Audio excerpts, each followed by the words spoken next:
Pessoal, bom dia.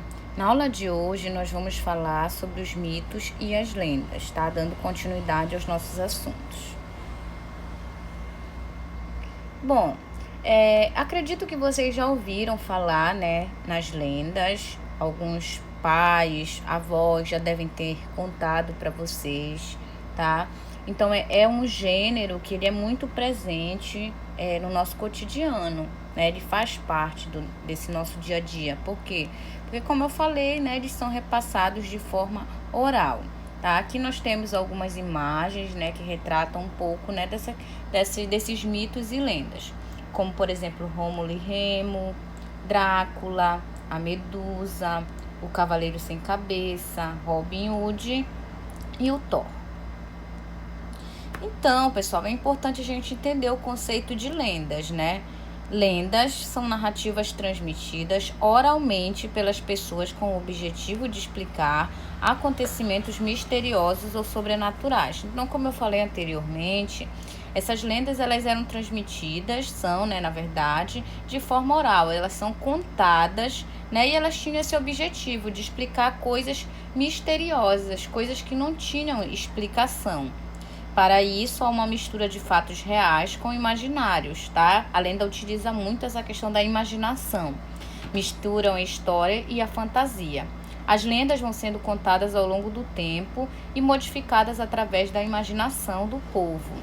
Ou seja, né, cada um vai contar de uma determinada forma. Ao se tornarem conhecidas, são registradas na linguagem escrita. Do latim, legenda, aquilo que deve ser lido.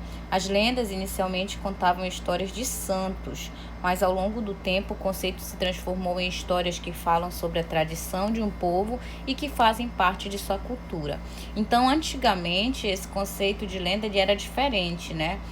Se utilizavam muito de santos, os santos, né, para fazer essas lendas. Agora não, agora já se torna um patrimônio cultural dos povos, né? Aqui no Pará, por exemplo, nós temos as nossas lendas, no Nordeste eles têm as lendas deles e assim sucessivamente. Então, cada povo aí tem esse repertório cultural, né? Que são as lendas. E as características de uma lenda, né? Se utiliza da fantasia ou ficção, né? Como eu falei, trabalha muito a questão da imaginação, misturando-as com a realidade dos fatos. Faz parte da tradição oral e vem sendo contada através dos tempos.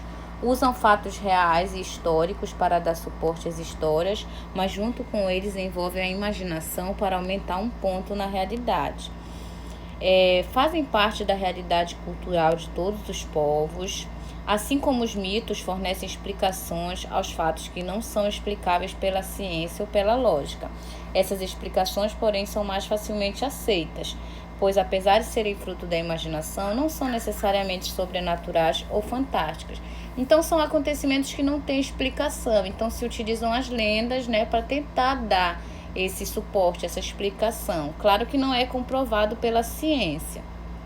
Sofrem alterações ao longo do tempo por serem repassadas oralmente, como eu falei, não é? Cada geração vai contar de uma forma, ela vai sofrendo essas modificações ao longo do tempo.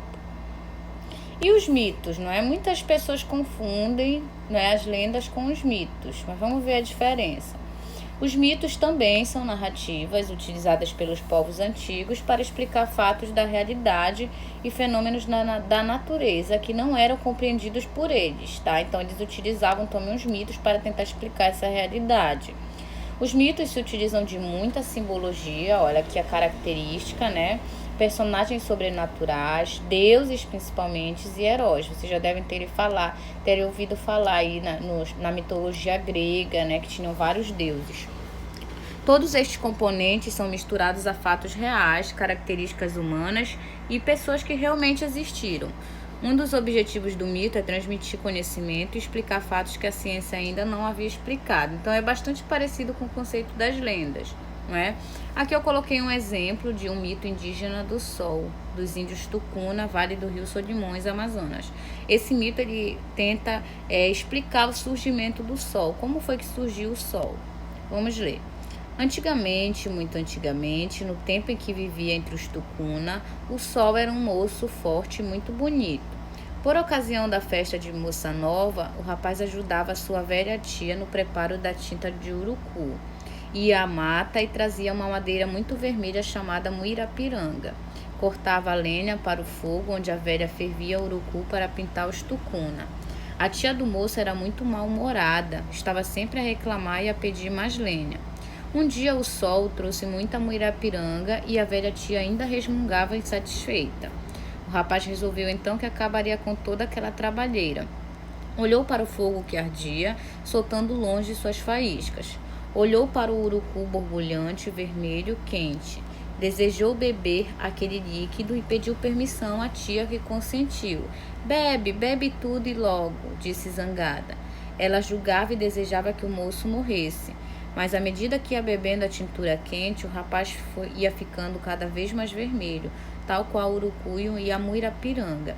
Depois, subindo para o céu, intrometeu-se entre as nuvens e passou desde então a esquentar e a iluminar o mundo, tá? Então, esse é um exemplo aí de mito sobre o surgimento do sol, tá? E aqui nós temos alguns exemplos de lendas que vocês devem conhecer, né? Boitatá, mula sem cabeça, saci, fazem parte do nosso folclore, não é? Algumas aqui, como curupira, o corpo seco, né? Já é mais sobrenatural, negrinho do pastoreiro, lobisomem, matinta pereira, vitória régia e cobra norado, tá? No livro de vocês têm várias lendas, né? Vocês vão fazer a leitura dessas lendas e resolver a atividade, tá bom? Bom, espero que vocês tenham entendido, tá? Obrigada pela atenção e até a próxima aula.